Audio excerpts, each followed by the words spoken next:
কক্সবাজারের টেকনাফে প্রায় 4,75,00,000 টাকা মূল্যের 95,000 পিস ইয়াবা জব্দ করেছে বাংলাদেশ কোস্টগার্ড।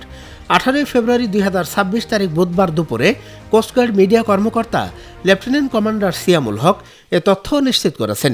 তিনি বলেন, গোপন সংবাদের ভিত্তিতে 18 ফেব্রুয়ারি 2026 তারিখ বুধবার সকাল 6টায় কোস্টগার্ড স্টেশন টেকনাফ কর্তৃক কক্সবাজারের টেকনাফ থানাধীন দক্ষিণ জালিয়াপাড়া সংলগ্ন প্যারাবন এলাকায় একটি বিশেষ অভিযান পরিচালনা করা হয়।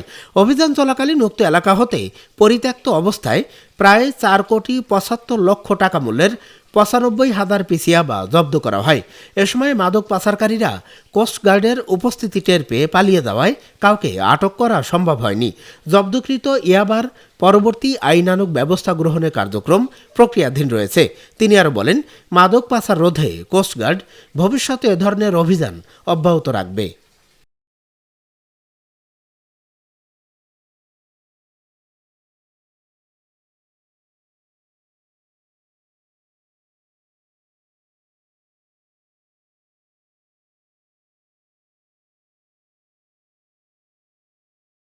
চ্যানেলটি সাবস্ক্রাইব করে সাথে থাকার জন্য অসংখ্য ধন্যবাদ।